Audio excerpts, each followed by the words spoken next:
welcome back to the Ag Bull Podcast. I'm your host, Tommy Grisafi.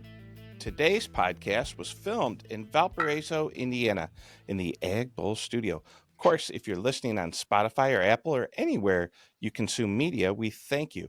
Ask you a big favor, can you subscribe to our new YouTube channel, Ag Bull Podcast?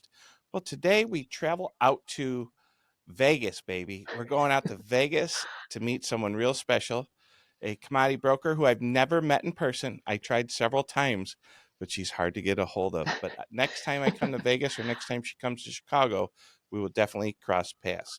Carly Garner, welcome to the Ag Bull Podcast. Hey, thanks for having me. This is going to be fun. You're right. We do kind of go way, way back. You're right. Not I in want to person, but say it online. was 07, 08. I I think think I think that if sounds right. I think you're did right.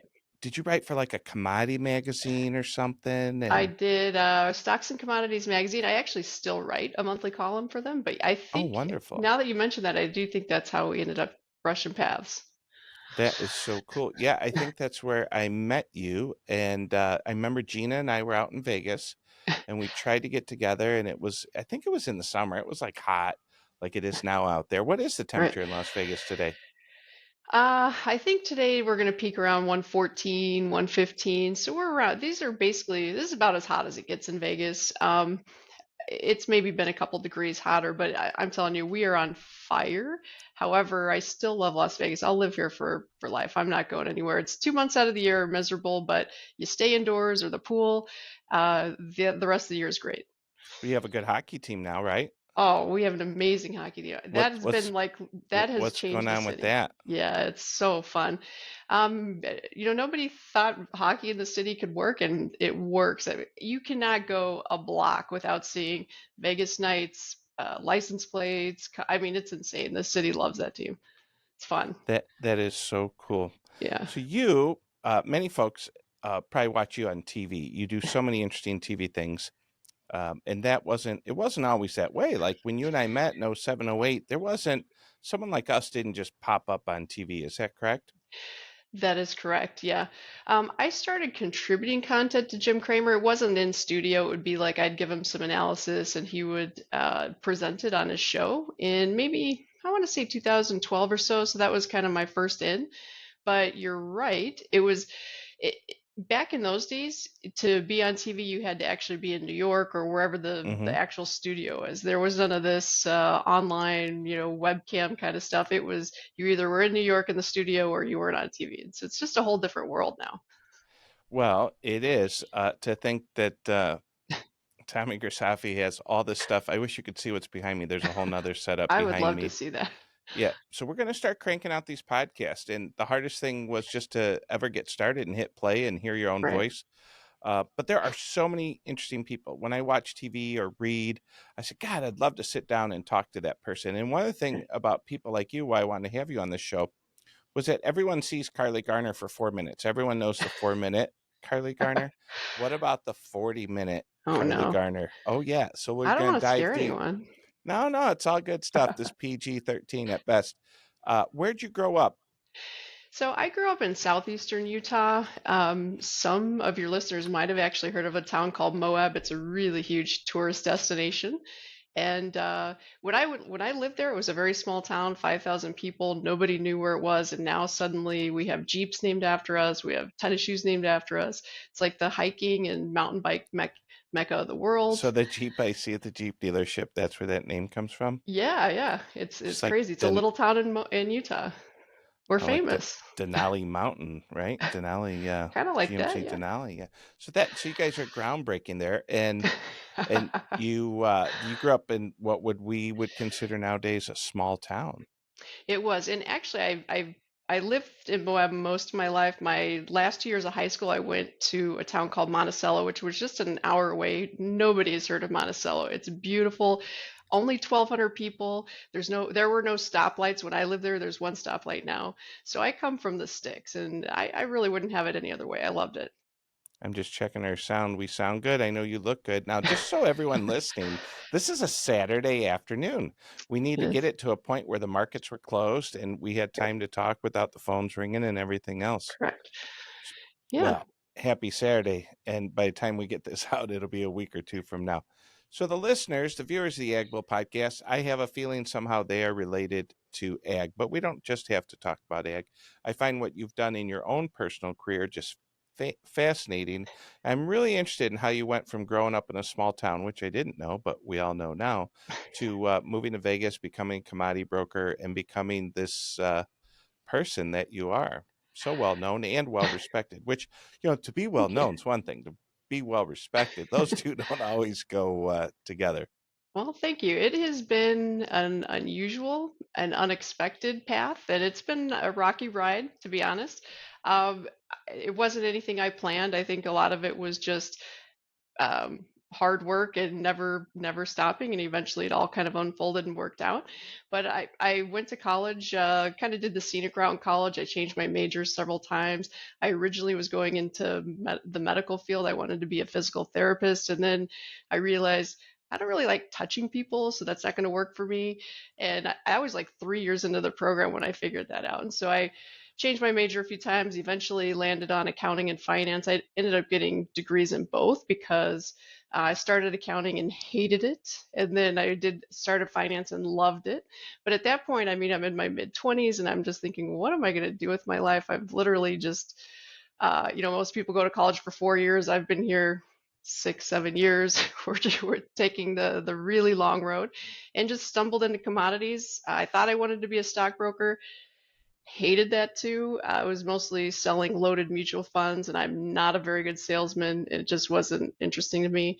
So I stumbled into a commodity office here in Las Vegas, which in itself, anyone that knows anything about commodities and or Las Vegas knows that just doesn't happen. There are no commodity offices in Vegas, but there happened to be at the time. Someone had just Sure. set up shop, and I've been in the business ever since and loved every minute. Well, Uh, I'm not going to lie. I have not loved every minute of it. Sometimes this business is really, really difficult, but every challenge that I've had, I've learned from, and I've learned from those lessons and actually improved my business practices. So it's all in the long run, it's worked out. But it's not easy. you've had some challenges. We'll get to I that in a have. little bit. Tell me about DeCarly Trading. Who is So, DeCarly okay. Trading?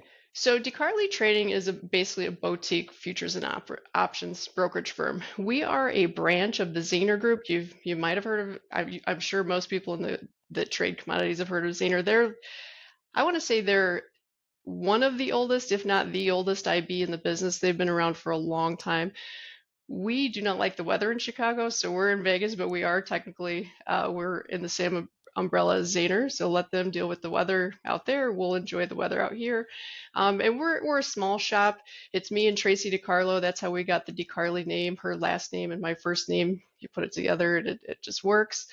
And we started our shop in 2008, and we've just been trudging along since. It's like we're a lot different than most brokerages. Nowadays, brokerages have kind of gone towards charging less in commission and not answering their phones, not answering their emails, just letting people to fend for themselves. Whatever happens, happens. And we're a little bit different. We do charge a little more in commission. We're competitive. We're not expensive, but we're not discount either. And for the extra couple of dollars that our clients pay us, we are able to give them hopefully solid advice on their hedging or speculative needs. And we answer our phones, which is something that is kind of rare in this business anymore. We answer our emails. We make sure everything's running smoothly. So we're just a little, we're a brokerage with a little more service than the average brokerage. Right. In a world where everyone can be self-directed, Carly, I always tell people you don't need a broker to trade commodities. You can Mhm. just, the pits are gone. Yep. You can go get a self-directed app like CTS over there at Mhm. Cunningham or wherever, and what's it called, CT4. You can trade on your Yeah. phone, your iPad, but it doesn't come with a person to say, "What should I do?" or how do I do this? And so I made a huge mistake when I was younger. I started a commodity brokerage right before I met you. Mhm. I thought farmers were ready to go self-directed. And so I wanted to Mhm. give every farmer a platform. And I had Right. no clue what a mistake it was. And I can truly tell you it was a huge mistake. This is back in '08, but I figured by 15 they would want to do it, and by 20 for sure. Here we are, 2023, halfway through the year, and I'm still amazed that people are willing to hire folks like ourselves and companies like Mhm. Zaner or anyone else to actually help them manage the risk of not just ag, but there's a lot of things that you trade and that you put out recommendations on, and that's still a Right. big value. Do you think that'll always be a value? And the reason I say that with this AI, do you Mhm. think AI will compete with what people like you and I do? I think that I think personally, I think we've been in competition with algos for years, and I think AI is kind of a similar um, situation. The thing is, like at our brokerage, most of our clients actually do trade online, but they know that like we give them newsletters with ideas, hedging ideas, speculating ideas. So we're giving them ideas. The thing is, everybody knows how to click buttons on their phone, but not everybody thinks of outside of the box when it comes to strategies or it's not as easy. We'd like to think that it's as easy as following market fundamentals and reading the reports and the newsletters and all that kind of stuff, and then taking action on your own. But it really isn't that simple. In fact, I would venture to say if you just kind of followed the herd, the business news television. I'm not talking bad about any news outlet or anything. Absolutely. It's just if you follow the herd and listen to what everybody's saying on TV and you act on that information, more often than not, you're probably going to get yourself into trouble. And so there's just something to be said about having somebody to kind of bounce ideas off and hopefully keep you out of trouble. That's the that's the goal. Um, but I do think that, obviously I've been kind of wondering if algos and computerized trading, all that kind of stuff was going to wipe our business out for years, and it just hasn't yet. There's kind of a conception that algos and computer trading always makes money, but the reality is I don't think that's true. I'm sure just like any other type of trading, discretionary trading, there's a small amount of people making all the money and then everyone else is losing Sure. money. I think Like that's the true of algos. Yeah. Absolutely, like the 80/20 rule, but a lot Mhm. more. So what Exactly. I because I still live outside of Chicago and Valparaiso, I've had friends work at a Citadel, or without mentioning all their names, Mhm. no sense for us to advertise for them, but Ken's got enough money. But I don't think people realize in agriculture or in anything, anyone watching this, if we could teach someone anything during this podcast, maybe if you could talk for a few minutes, because this wasn't on the script, but hey, that's what makes this so much fun, about what high frequency trading is, and then I might add some color to it about the speed. I've learned a Right. couple things about the servers in Aurora and satellites and whatnot, and uh, for me to buy 10 corn contracts for my own account because I own a seat at the Board of Trade, it doesn't matter if I'm in my basement or on my iPhone or at the hockey game with you. As long as I click and give up the edge and buy 10, I'm Mhm. good.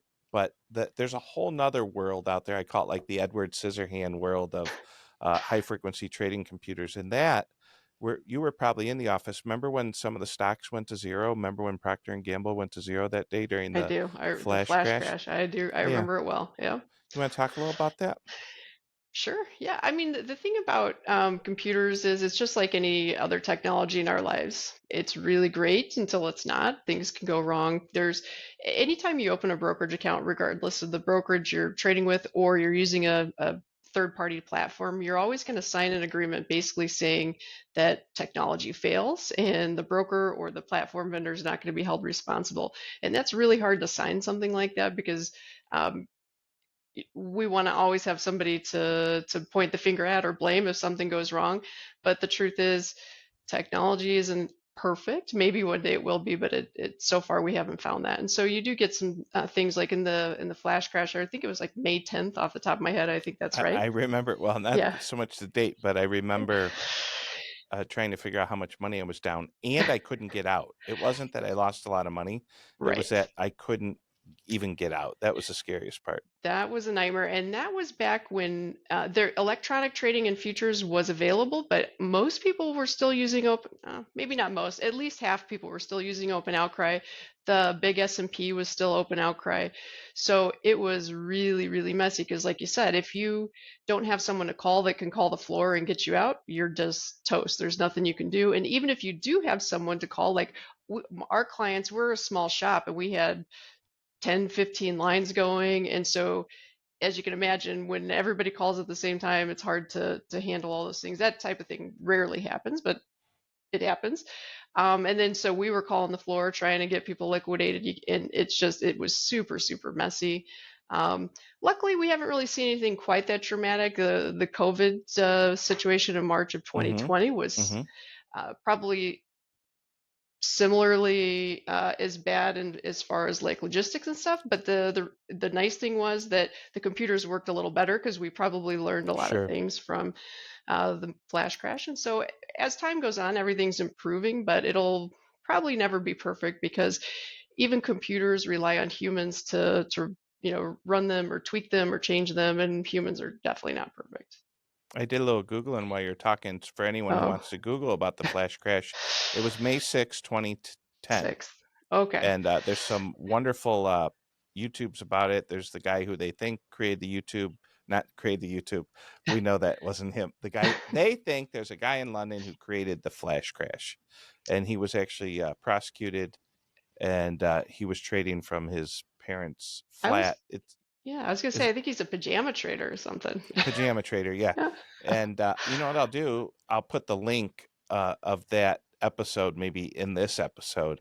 And I will say this, that crude oil going to negative really made my Ooh. life easier as a commodity broker. I work with mostly farmers. I work with a couple ethanol plants and a couple end users, but if I have 100 clients, 98 are farmers, and there's an ethanol plant. It's very farmer orientated. Mhm. And so when you do a farmer meeting, or well, in the old days when we do meetings, now everything, I still don't feel like people are going out like they used to. But people always just say, how low can corn go? And I'd be like, oh, about, $2 would be about the low. Now I say, I don't know, negative $2, whatever. Like, you tell me, boss, crude Yeah. oil went to negative 49. Do you feel, and you're probably laughing, but do you feel that made our jobs easier when someone's like, how low can it go? Be like, well, in the flash crash, one of the largest companies in the world, Procter and Gamble, went to zero. The crude oil went to negative this. And now that was because delivery period and everything else. But Right. even the second and third month of crude oil went to $10. And that It did. really, really happened. I can't Mhm. believe It's we hard to could have bought, believe. yeah, we could have bought our clients like, hey, you want to buy some $10 crude? Yeah, I'll take a couple. It was bizarre. And Yeah. let's hope that doesn't happen again. But I got a bad feeling something weird like that'll happen again. Yeah, the last, like basically since 2020, that was kind of the beginning. And we've had, black swan events are supposed to be rare, and it seems like they're not that rare anymore. They just keep happening over and over Hmm. and over again. So I'm not sure it's made my job easier. Especially initially, 2020 was a really, really tough year for commodity brokers, and I would venture to say probably knocked quite a few out of the business. It was Why just is that, Carly? Go back. particularly with the crude oil move that you mentioned. Oh, Like there sure. was one situation, I think it was early March, I want to say 6th, 7th time for, date. Basically, crude oil on Friday closed at somewhere in the 30s, maybe low 30s. And then by Sunday night, when it reopened, it was like at 14 or something. So it basically cut itself in half. And I'm just kind of, those don't take me, those might be Oh, not the you mean exact you prices, but mean when the Saudis lowered the price by yes. $10 and Yeah, we gapped open $13 lower? that is correct. Yeah. I So remember that what very we well. experienced is we had a bunch of clients that had positions on somewhere, mostly option spreads, to be honest. So in theory, Hmm. they were hedged, but the option market blew up to such a degree in its overnight session. So in the overnight session, the liquidity just wasn't there. The bid ask on the futures, I don't know if your listeners know what a bid ask is. I assume they do, but basically you can buy any commodity option or future at a certain price and you can sell at another, and then there's a spread between. Hmm. Usually in crude oil futures, the bid ask spread is like a dime, like a tick, or I'm sorry, On not the a dime, a ladder, we penny. call it the ladder. There you go, on the ladder. Right, you have a ladder, It's which is usually one or two ticks. We right, were seeing right. bid ask spreads on the futures of like $1. I mean, Hmm. silly stuff. And so then you can only imagine what it was like trying to get out of options. And in the overnight session, of course, risk managers are panicking because they can't get out of Because accounts that's that their are negative. job, right? Their job Right. is to So panic. They don't trade. They're not traders. they panic. They're Well, liquidators. I was panicking myself as a broker because I'm held Sure. responsible. Like if my clients lose more than they have on deposit and they can't make their account whole, maybe they don't, maybe whatever the case is, we can go after them legally, but it's a really big mess. In the short run, we have to come up with the money. And we had clients that went to bed on Friday night with like 200,000-300,000 in their account, and by Friday's reopen, they literally were like Or negative Sundays 100. reopen. Yeah, I'm sorry, Sunday's Sundays, that's reopen. fine. It's so emotional. You get. Yeah, I'm listening to you. I still I have remember it PTSD all. over it. So No, I like understand. This they is great. basically went from 300,000 to like negative 150,000, not much trading in between. And so not only did they lose their 300,000, but they owed us 150. And that was hmm just an example of one client. We had many that were in similar situations, and I wasn't mad at them. I didn't blame them. I mean, this is just something that was They off the put these charts crazy. positions on because it made sense to do it the day It before. did. Yeah, They didn't have the email from the Saudis right. that they were gonna Exactly. get in a angry match. Yeah. Yeah, So this is probably where we say futures and options have risk, right? absolutely Futures and options risky. do have a ton of risk, They do.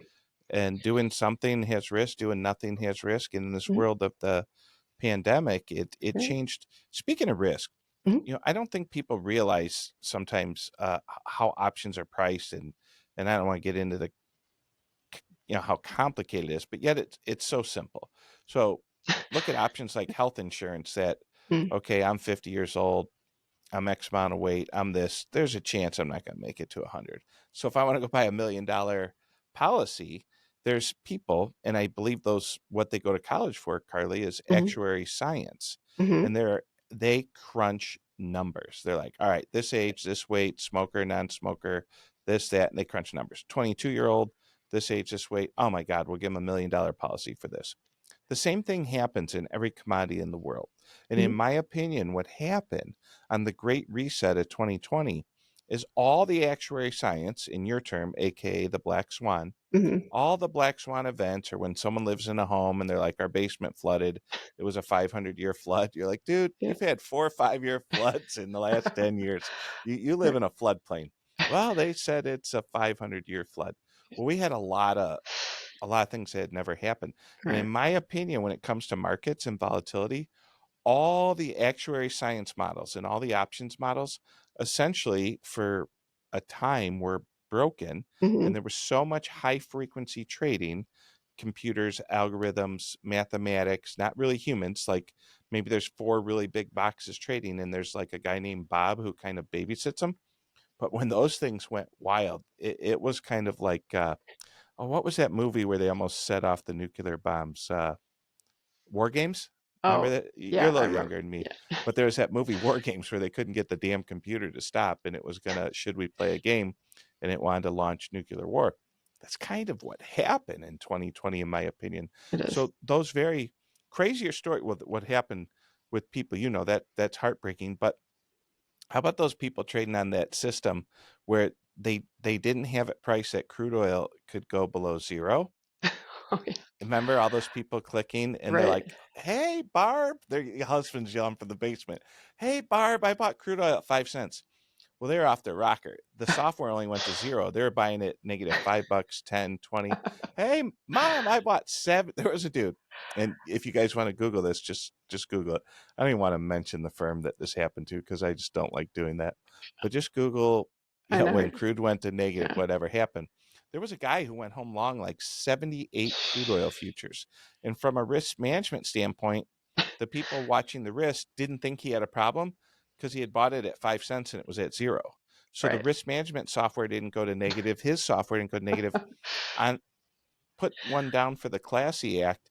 The owner of the company uh, made it all right. Like he He did. didn't collect that money from those people Yeah. because probably in court he was going to get a butt kicking.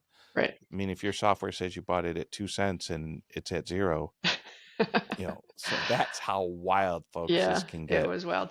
I will say, I'm not going to Yep. mention the clearing firm that we Yeah. use in most of our business, but the risk manager there was on top of it. He basically shut down trading in the front month and wouldn't allow any trades to go through as crude was getting like under $1. hmm And we had all kinds of clients trying to put orders in. They were all upset and Oh, this did and I'm he like, save listen, them? you Save guys, them. this guy, he did a great hmm job. Yeah, I was so grateful That's for that. really cool. Yeah. Yeah, people don't realize you can shut off the month. So Yeah. when a contract's in delivery, I had also called my clearing firm and said, I want to buy crude oil, turn on my front month. Hmm. And They're like, "Are you sure you want to do that?" And then I started thinking about it. We're arguing about it. It's down Yeah. 20, 30, 40. How many are you going to buy? Just a couple. What? Never. I don't know if it ever went down 40. Yeah. No, it did. It Negative was 47. negative for, yeah. Try not to exaggerate, and I'm not even telling the No. story right. It was that bad.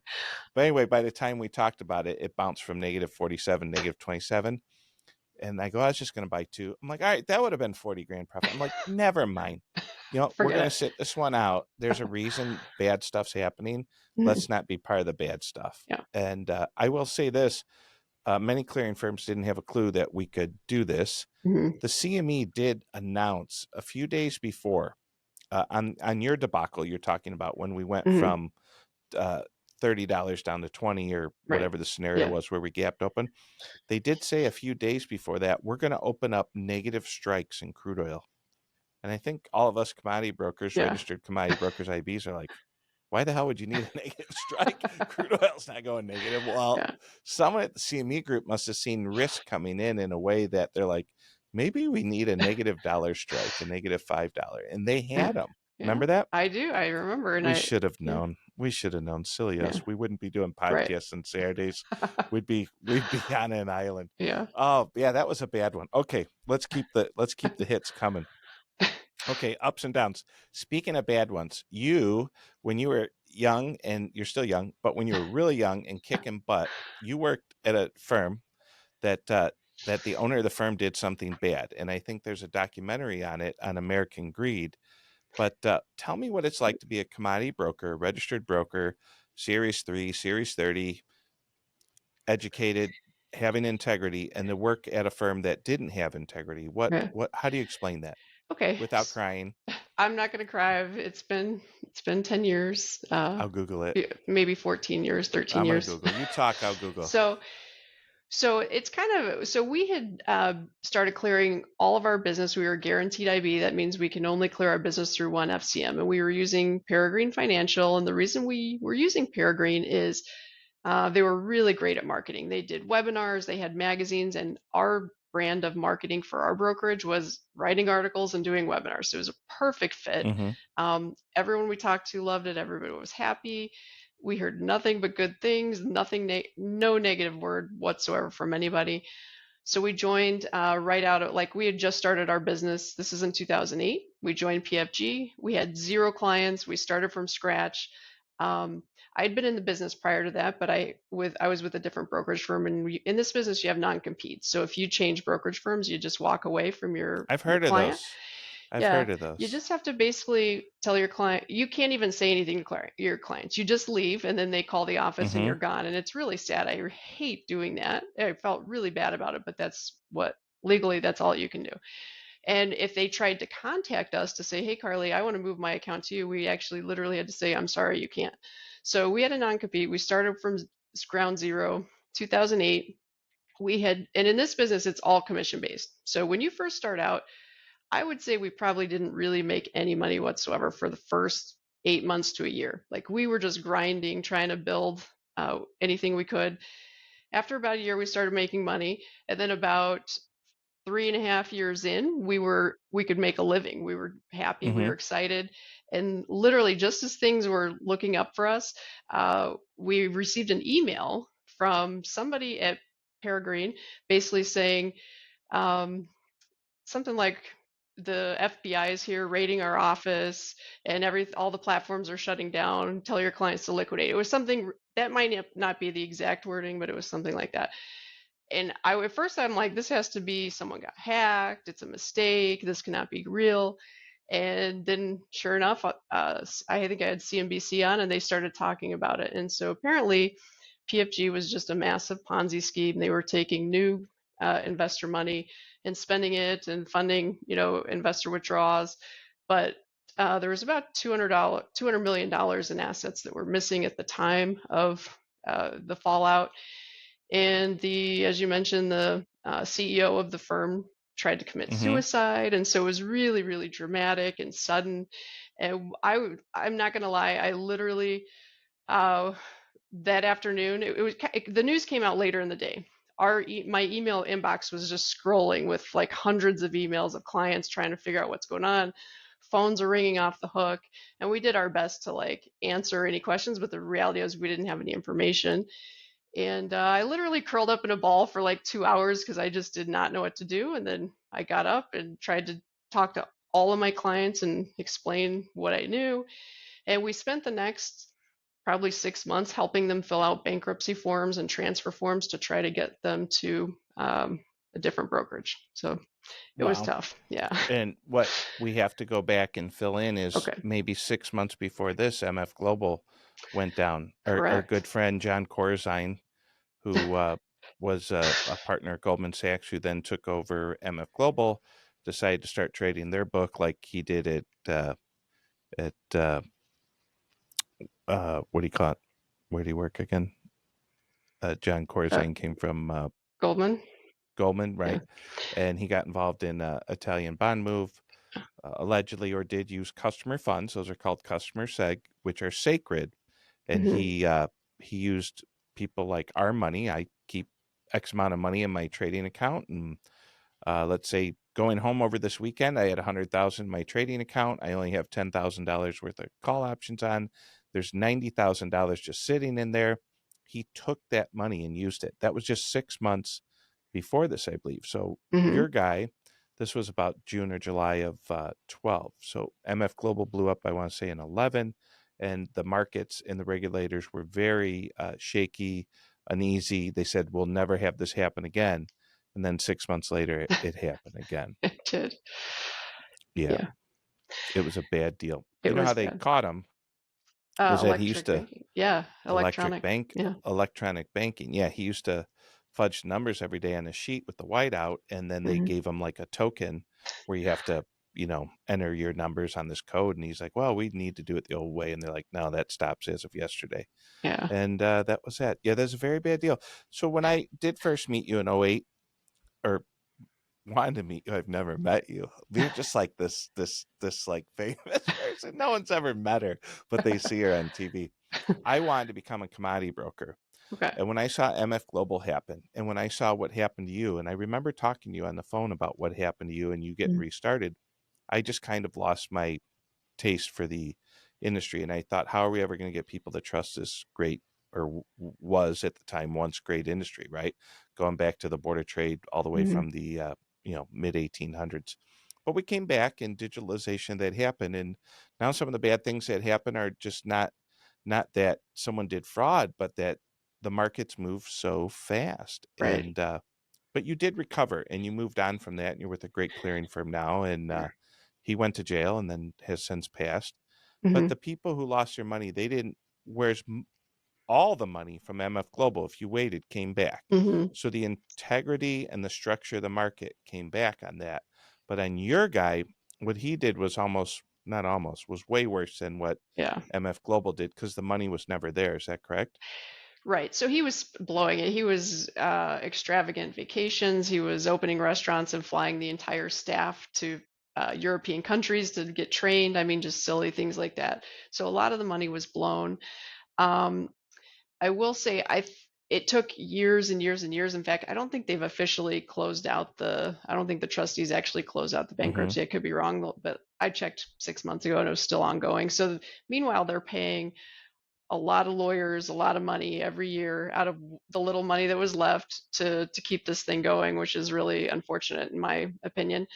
But most clients I think have gotten about 70, 72% back. Don't quote me on that. It's in that ballpark. Sure. So they've gotten most So of that's it from back. 13 years ago. Correct. That's a ways ago. Yeah, Wow. it took, well, it's taken that they were in small installments over time. It took like a Mm-hmm. decade to get most of that money back. Whereas MF Global clients got it back, I'm going to say within a year or less, almost all their money. Ours Mm-hmm. did get most of their money back, but it took a long, long time. And the biggest hit was the trust of the industry. So to this day, when people open accounts with me, I still have to answer those questions.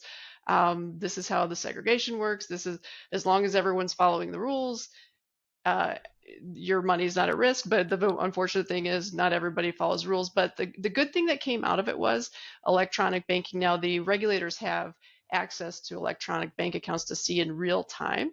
So I can't I won't and can't say that this can never happen again because you just who knows. But the odds of it happening are a lot slimmer now than they were back then, just because of And technology. also, that's a great point. The Mm, reporting, I didn't want to do the podcast to sell futures and options, but it's really important people understand this. Some of those documents they used to have to report once a month, mhm. and they now report that same information twice a day. Yeah, So constantly. that Yeah. the gap in a global market, it's not like, oh, the markets are open and closed. They never Yeah. close, folks. No. There's always risk out there. Mm. There's always something trading somewhere in the world.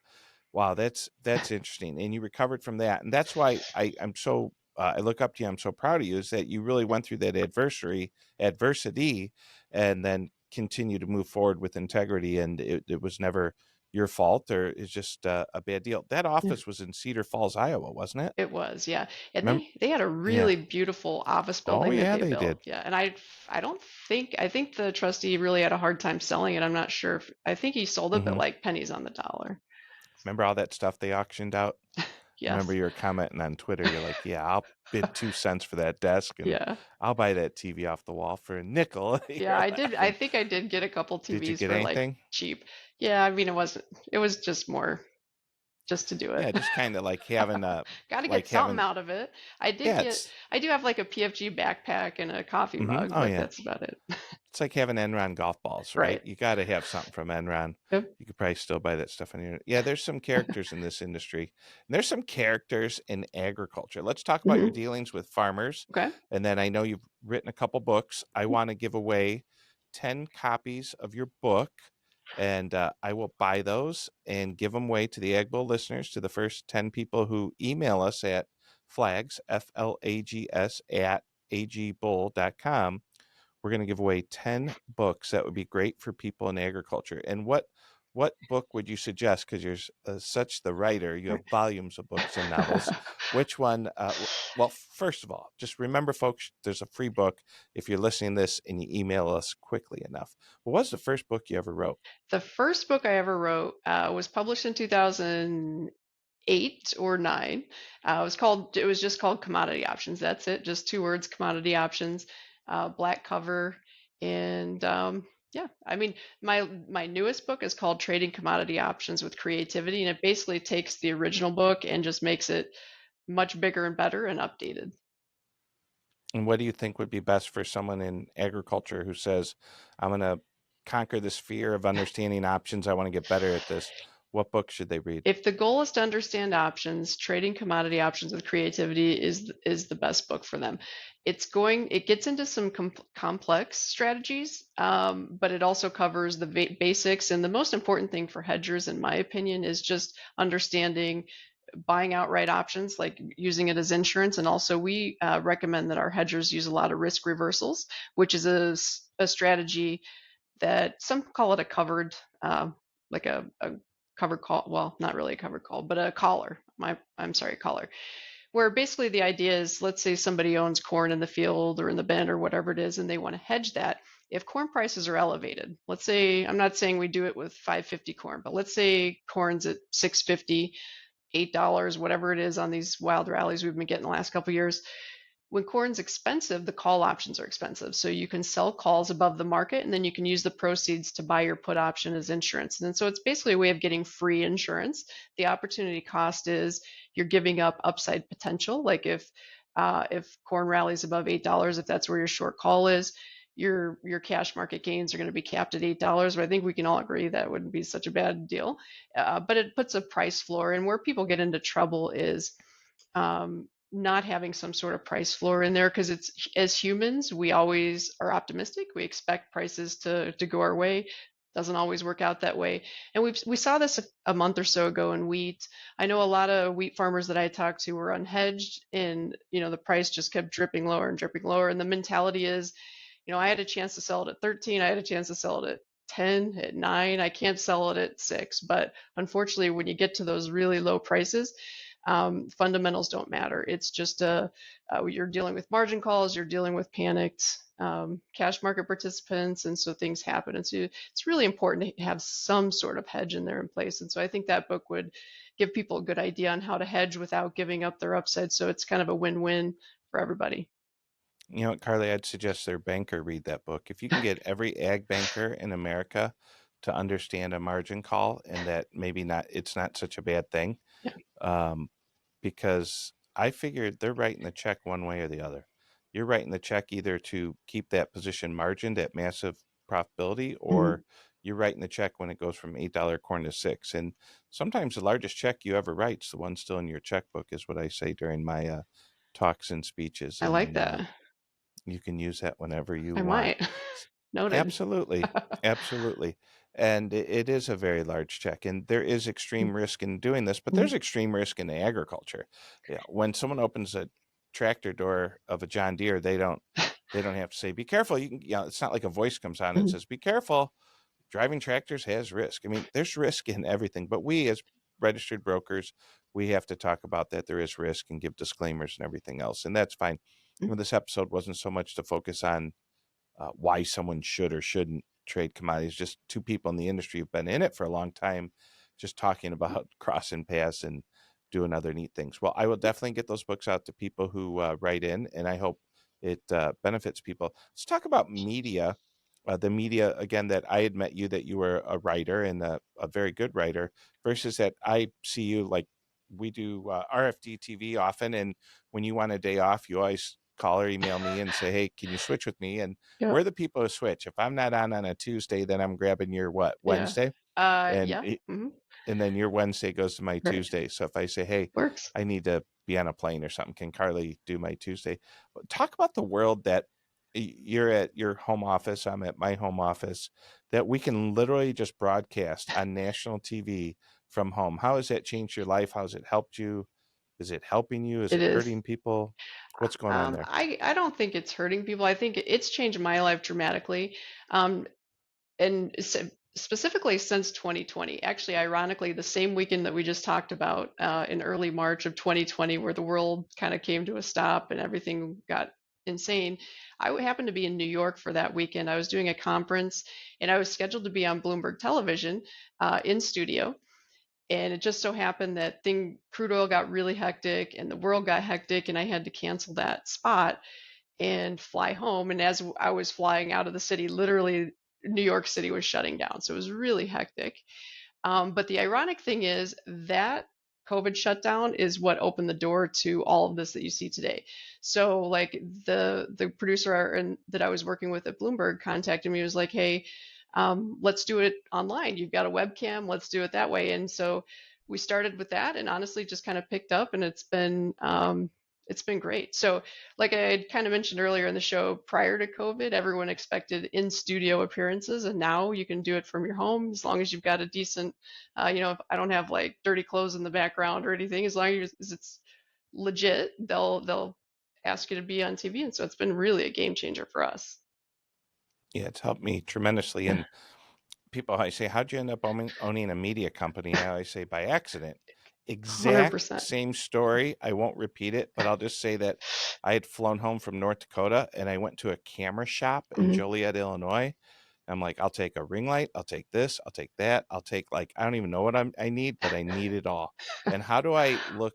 How is it that the girl on Channel 7 News in in in Chicago doing it from her living room, how does she look right? How does she Yeah. sound right? And they're like, oh, it's the lighting, it's the camera, it's this, it's that. Is all that obtainable for someone like us? They're like, yeah. And now, knowing what we know about it, Yeah. I probably spent too much and bought too nice of stuff. It didn't need to be like that. Not to mention the power of this little thing, this little iPhone.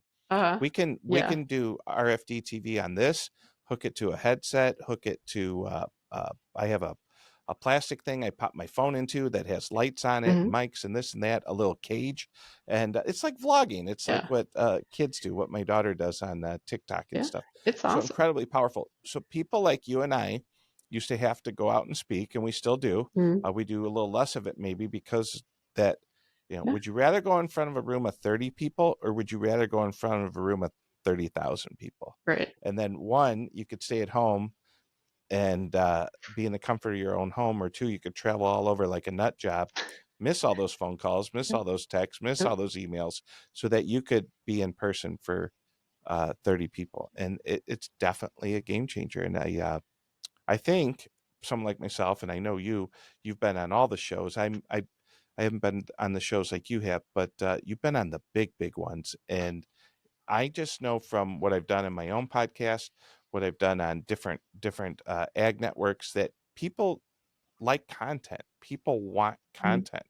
And I am flattered and honored that the funniest thing I did with the getting on media was there's a few shows that'll never have me on, and I just figured that's great. Yeah. I can record myself, launch it on YouTube, and put it out to the world. So you don't even need to ask permission anymore to be on these big shows. But what you are getting out of those big shows is their network, Mhm.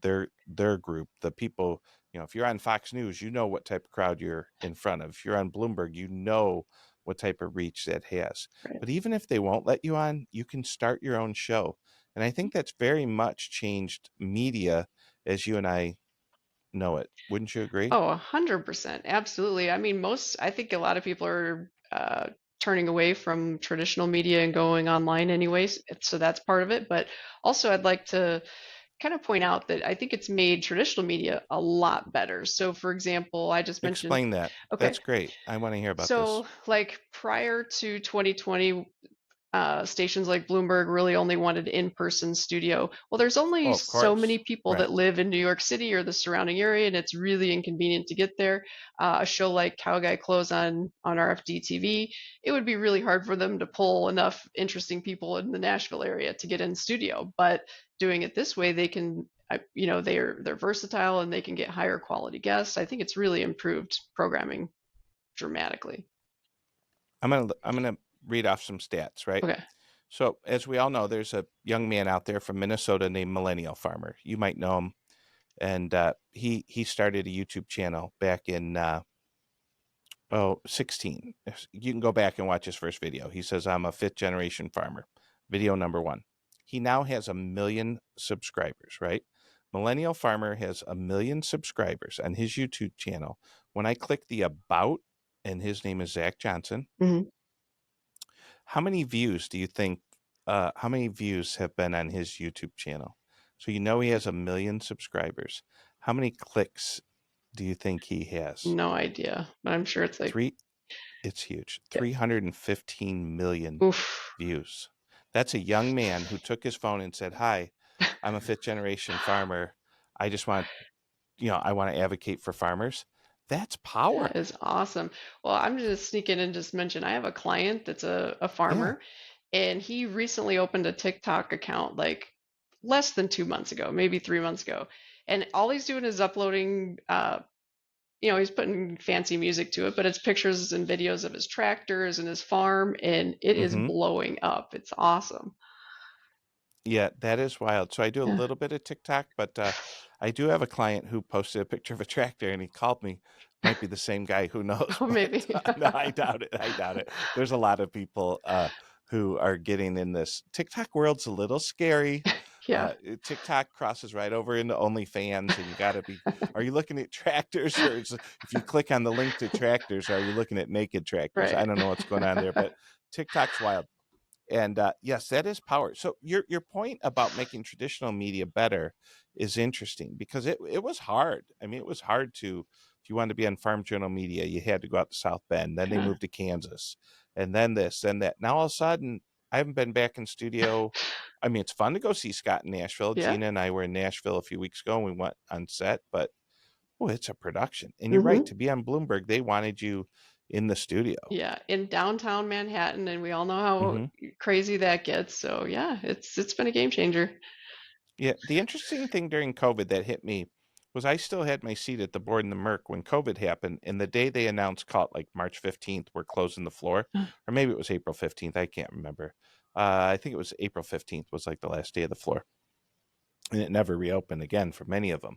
Was that up on the original CME Group floor, the Border Trade CME Group floor? You'd probably been down there, where there was like 8 or 9 spots where you can go film anywhere in the world. You Hmm. could do BBC, Fox. I mean, any Yeah. network in the world could get uh, uh, remote into those cameras, and you could film a spot. Most of us would know, like seeing Rick Santelli down on the floor for years. What hit me, and the reason I moved so fast to do this, was I realized that all those people who were going down to the floor to be famous were out of a job. Hmm. And the times I had been asked, hey, do you want to do a 3-minute hit? I'm like, how am I going to leave Valparaiso, Indiana, drive an hour and 15, Yeah. go be on TV for 3 minutes, not paying attention to my clients? Right. It's kind of a conundrum. So Hmm. it opened it up to a whole bunch of I don't want to call us hacks, but just people are like, I'm not I could, scared to go on yeah, TV, right? yeah, I could do this. And I encourage everyone to go do it. Start a absolutely. YouTube channel and go do it. So my little Ag Bowl YouTube channel doesn't have many views. It's in the thousands. But being that Carly Gardner was on there, it's going to have a bunch more. Last but not least, let's talk about Frankie before we end the show. Okay. You and I said we might go long. We're getting into an hour. Frankie's on TV Right. sometimes too, isn't he? Yeah, she's been on RFD TV at least twice and maybe 3 times. So she's quite popular. Honestly, people know Frankie's name before they know my name. One time this is about a year or two ago, I was hiking on the mountain and here right outside of Vegas. This is gonna be good. Just desolate, no one's out there. We just hiked like 2 miles straight up, 2,000, 2,500 feet, something like that. And we get to the top, and then all I hear is someone yell, Frankie! And I look over and I have no idea who this person is, but they don't care who I am. All they know is that's Frankie. And I have no idea how they knew, but they did. So she's Well, kind I of have to famous. admit to you, I always thought Frankie was a boy. It's kind of So confusing, but it's Frankie. She's that's a girl. right. Yeah, That it's allowed, like it's where we are in this world, Frankie, boy, girl, whatever, all the same. it's all good. Frankie's a big deal. Yeah. Frankie's appeared on TV. Mm. Sometimes UPS truck pulls in, and Frankie wants everyone to Oh, know something's going on. What was the yeah. worst cameo Frankie ever? Yeah, that was the worst thing she's done is a package came and she barked and made a bunch of hoopla, but most of the time she's sleeping in the office and she's snoring, so I have to like wake her up right before my hit so that I'm not drowned out by the snoring. Oh, that's awesome. And then the next episode you had her on. It's just easier to put her in your You're lap, right. Yeah, right? You're like, here, put her in my lap. She really wasn't interested in looking into the camera, but it worked. a little shy, Yeah. a little shy. Well, Carly, I really appreciate you coming on a Saturday, taking Sure. time out of your day. I do look forward to meeting you in person and crossing paths. I still believe and advocate for the futures and options industry, and there are great risks, but there's a lot of great risk in a lot of things. There's risk in everything, and I look up to you. Thank I you. respect you. I think it's so neat that we can turn on the mics and you could open up about your life, Yeah. go long format, and I hopefully we'll do it again. I'm very interested in educating people, and I know that you've been doing that forever. We are going to give away Absolutely. again 10 copies of your book that you suggested, and if people email flags, FLAGS at agbull, what is it, agbull.com, they can get it. Now, how do people get a hold of you? You can either visit my website, which is decarleytrading.com, and it's spelled DECARLEY, trading.com. Or you can catch me on social media. If you just type in Carly Garner, I'll come up. The Twitter handle is at Carly Garner. Or they could just turn on a TV Or station that. and see you and Frankie. Well, Carly Garner from Las Vegas, Nevada, DeCarly Trading, someone you should know, and industry leader, a true survivor, someone with integrity and staying power. Carly, this was fun. It Let's was. do it again sometime. Thank you. Let's do it.